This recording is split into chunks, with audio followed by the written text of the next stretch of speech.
ইসরায়েলের প্রধানমন্ত্রী Benjamin Netanyahu তিউনিসিয়ার উপকূলে গাজামুখী মানবিক সহায়তা বহরে ড্রোন হামলা নির্দেশ দিয়েছিলেন।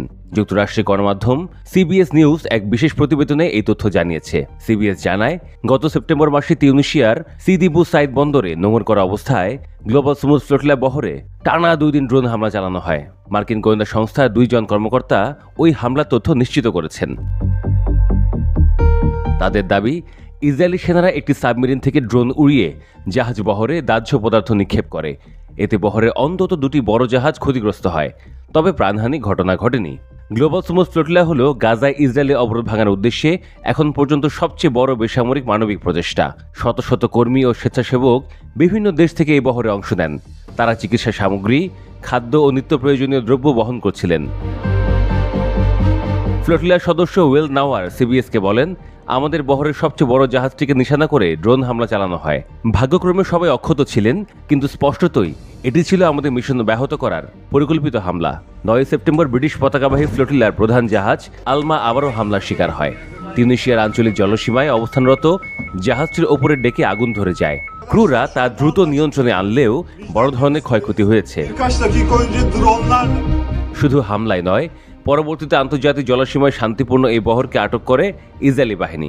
ফ্লোটিলার প্রতিবেদন অনুযায়ী 47টি দেশের অন্তত 443 জন স্বেচ্ছাসেবককে আটক করে ইসরায়েল।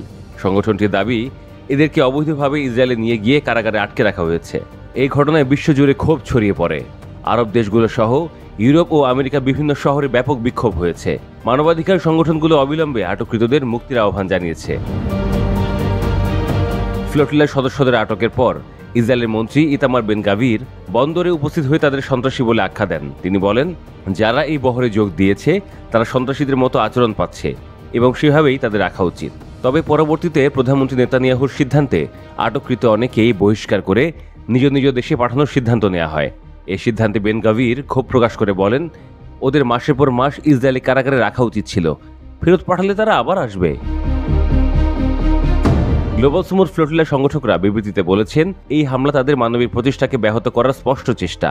তারা বলেন, গাজায় চলমান আগ্রাসনের মধ্যে আমাদের মিশনকে ধ্বংস করতে ইসরায়েল একাধিকবার আক্রমণ চালাচ্ছে, কিন্তু আমাদের সংকল্প অটুট থাকবে।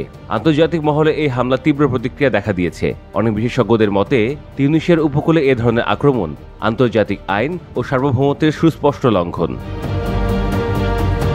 অন্যদিকে মানবাধিকার কর্মীরা বলছেন, অবরুদ্ধ গাজার মানুষদের সহায়তা থেকে বঞ্চিত করা মানে তাদের উপর আরও মানবিক বিপর্যয় চাপিয়ে দেয়া।